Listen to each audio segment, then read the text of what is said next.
How to write an application for calling progress report of the case from the police station। Police थाने से प्रगति आख्या हेतु प्रार्थना पत्र किस तरीके से तैयार किया जाए।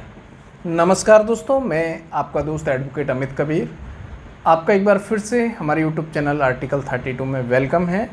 तो दोस्तों, आज हम एक महत्वपूर्ण एप्लीकेशन, क्योंकि आज भी हमारा जो वीडियो होने वाला है लीगल ड्राफ्टिंग पे ही होने वाला है और कोर्ट में बहुत ही ज़्यादा यूज़ होने वाली एक application calling for the progress report, थाने से प्रगति आख्या मंगाने के संबंध में प्रार्थना पत्र किस तरीके से तैयार किया जाए, ये आज हम बताने वाले हैं। इस एप्लीकेशन को किस तरीके से लिखा जाता है, क्या फॉर्मेट होता है, वो पूरा हम डिस्कस करके आपको बताएंगे और हमारी स्क्रीन पर साइड में चलेगा। लेकिन उससे पहले हम आपको शॉर्ट में समझाना चाहते हैं कि प्रोग्रेस रिपोर्ट होती क्या है। तो फ्रेंड्स, सबसे पहले हम जान लेते हैं कि प्रगति आख्या यानी कि प्रोग्रेस रिपोर्ट या कहें कि status report of the case, ये क्या होता है, इसको हम शॉर्ट में समझ लेते हैं। प्रगति आख्या, जो केस की जो प्रगति हो रही है, उसमें क्या कार्रवाई हो रही है, उसी को कहते हैं प्रगति आख्या। तो फ्रेंड्स, होता क्या है, जो विक्टिम है, जो पीड़ित है, जिसके परिवार के साथ कोई अत्याचार हुआ या उसी के साथ कोई अत्याचार हुआ, तो वो एफआईआर जब कराता है तो एफआईआर के बाद क्या होता है, पुलिस को इन्वेस्टिगेशन करनी होती है, गवाहों से पूछताछ करनी होती है, जो विक्टिम है उससे पूछताछ करनी होती है। और यदि केस बहुत गंभीर प्रकृति का है तो जिन लोगों के खिलाफ मामला दर्ज कराया गया उनकी अरेस्टिंग भी ज़रूरी होती है। तो फ्रेंड्स, यदि पुलिस उपेक्षा करती है, अपैथी दिखाती है और उपेक्षा करती है, नेग्लिजेंस करती है और जानबूझ के उस मामले में कोई कार्रवाई नहीं कर रही होती है, जो अभियुक्त हैं उनको गिरफ्तार नहीं कर रही होती और जो अभियुक्त हैं वो प्रार्थी को धमकियां दे रहे होते हैं, तो ऐसी परिस्थिति में ही प्रोग्रेस रिपोर्ट की ज़रूरत पड़ती है। और कोर्ट से ये कहा जाता है कि इस मामले में पुलिस के द्वारा कोई कार्रवाई नहीं की जा रही है और साथ ही आप उसमें जो भी आपके केस में घटित हो रहा है वो लिख सकते हैं। आपको ये पूरी आशंका हो गई है कि जो पुलिस, जो विवेचक महोदय है, जो इन्वेस्टिगेशन ऑफिसर है, वो दूसरी पार्टी से मिल गया है, इसीलिए अभियुक्तों को गिरफ्तार नहीं कर रहा है, मामले में ढिलाई बरत रहा है, उसे हल्के बस्ते में डाल दिया पूरे मामले को। तो इसलिए आप लगाते हैं कोर्ट में प्रोग्रेस रिपोर्ट, प्रगति आख्या। तो प्रोग्रेस रिपोर्ट में जो इन्वेस्टिगेशन ऑफिसर होता है, विवेचक महोदय होता है, वो लिख के देता है कि मैंने कार्रवाई में क्या क्या किया, मैं ये कार्रवाई कर रहा हूँ, मैं जो अभियुक्त हैं उनकी दबिश दे रहा हूँ, उन्हें पकड़ने की कोशिश कर रहा हूँ, मैंने उनके फ़ोन हैं वो सर्विस लाइंस पे लगा दिए। तो ऐसी जानकारी जो दे सकता है, गुप्त जानकारी जो नहीं दे सकता है वो नहीं देगा, लेकिन जो जानकारी वो दे सकता है वो देता है कि मामले में उसके द्वारा क्या एफर्ट्स किए जा रहे हैं अभियुक्तों के खिलाफ कार्रवाई करने में, इस मामले की इन्वेस्टिगेशन करने में। तो फ्रेंड्स, क्यों गिरफ्तार नहीं किया गया उस व्यक्ति को, यदि आप एप्लीकेशन में लिखते हैं तो ये वो पुलिस ऑफिसर बताएगा कि गिरफ्तार क्यों नहीं किया गया।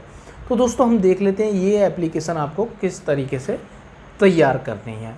तो फ्रेंड्स, सबसे पहले यदि आपने हमारे यूट्यूब चैनल आर्टिकल 32 को सब्सक्राइब नहीं किया है तो सब्सक्राइब कर लें और जो बेल आकृति का बटन दिखाई दे रहा है इसको दबाना ना भूलें, जिससे कि हमारे जो भी लीगल ड्राफ्टिंग से संबंधित वीडियो आते हैं, लीगल अवेयरनेस से संबंधित वीडियो आते हैं, वो आपको टाइम पर मिल सके।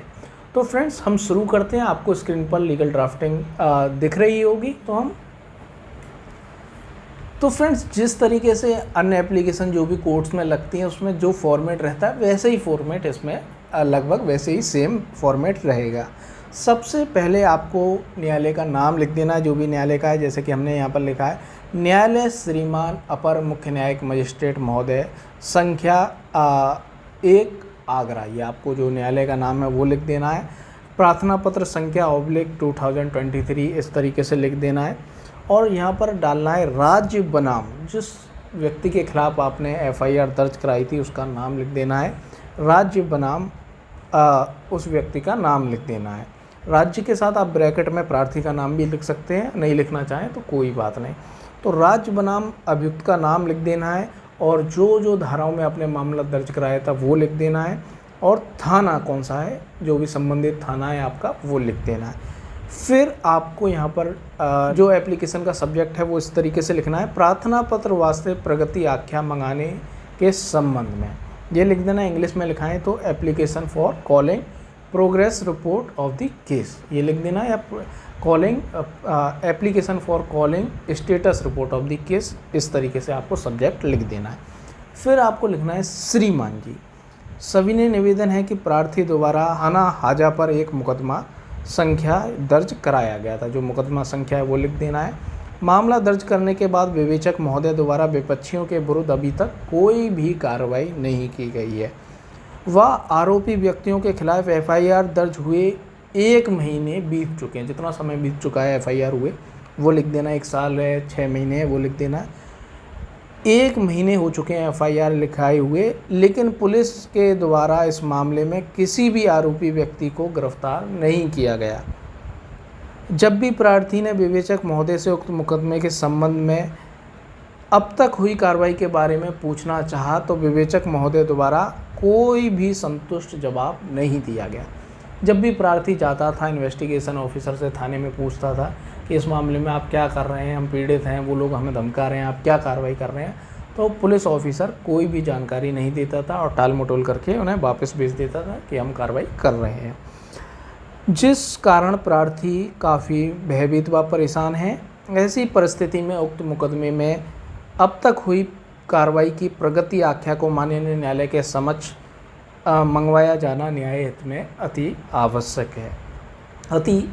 है, जिससे कि केस की कार्रवाई आगे बढ़ सके, ये लिख देना है। और लास्ट में आपको प्रार्थना डाल देनी है, श्रीमान जी से विनम्र निवेदन है या श्रीमान जी से प्रार्थना है कि उक्त मुकदमे की प्रगति आख्या को थाना हाजा से मंगवाए जाने के आदेश प्रदान करने की कृपा करें। इन्वेस्टिगेशन ऑफिसर है उसे ये आदेश करें कि इस मामले में क्या कार्रवाई हो रही है उसकी रिपोर्ट यहाँ माननीय न्यायालय के समक्ष भेजें। आपको तारीख डाल देनी है, प्रार्थी का नाम लिख देना है और इसी का एफिडेविट जो जिस तरीके से तैयार करते हैं वो साथ में आपको तैयार करके लगा देना और कोर्ट के समक्ष ये प्रार्थना पत्र पेश कर देना है और अपना आर्गूमेंट कर देना है। कोर्ट ज़रूर आपके केस की प्रगति आख्या न्याय हित में मंगाएगी। तो दोस्तों इसी तरीके से आप ये प्रगति आख्या मंगाने के लिए प्रार्थना पत्र तैयार कर सकते हैं और बिल्कुल सेम ऐसा नहीं लिखना है, ये मोस्टली ये सब चीज़ें उसमें आएंगी और जो भी अन्य फैक्ट्स हैं, क्योंकि प्रत्येक मामले की जो फैक्ट्स होते हैं वो अलग अलग होते हैं, तथ्य अलग अलग होते हैं, उसमें कहानी बढ़ जाती है कि हो सकता है कि उस मामले में जो अभियुक्त लोग हैं उन्होंने प्रार्थी को धमकी दी हो, मामले को वापस लेने के लिए उसे धमका रहे हो कि हमारे खिलाफ बयान ना दें। तो इस तरीके के जो भी तथ्य हैं वो आपको इसमें भी लिख देने हैं। तो फ्रेंड्स जब ये एप्लीकेशन तैयार हो जाए तो आप जो भी आपका न्यायालय है, संबंधित थाना है, उसमें आप ये एप्लीकेशन पेश करवा देंगे और उस पर आर्गूमेंट करेंगे और न्यायालय महोदय आपके केस की जो प्रगति आख्या है न्याय हित में ज़रूर मंगा लेगा और जो भी उसे उचित आदेश करना है, अगर उसे लग रहा है इसमें ढिलाई बरत रही है तो वो उचित आदेश भी कर सकता है।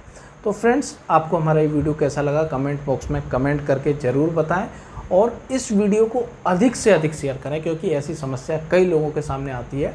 उन्होंने मोबाइल चोरी की एफआईआर तो लिखाई, उन्होंने अपने लड़की की छेड़छाड़ की एफआईआर तो लिखाई, लेकिन पुलिस दूसरी पार्टी से मिल जाती है और कोई कार्रवाई नहीं करती है, या और कोई कारण हो सकता है कि पुलिस आपके मामले में ढिलाई बरतने का और भी कारण हो सकता है, उस पर बर्डन है इस तरीके से, तो और भी कारण हो सकता है। तो जो भी हो आपको हमेशा अवेयर रहना है अपने राइट्स के बारे में और इस एप्लीकेशन को आप मूव कर सकते हैं और कोर्ट से उस संबंधित थाने को निर्देश दिलवा सकते हैं।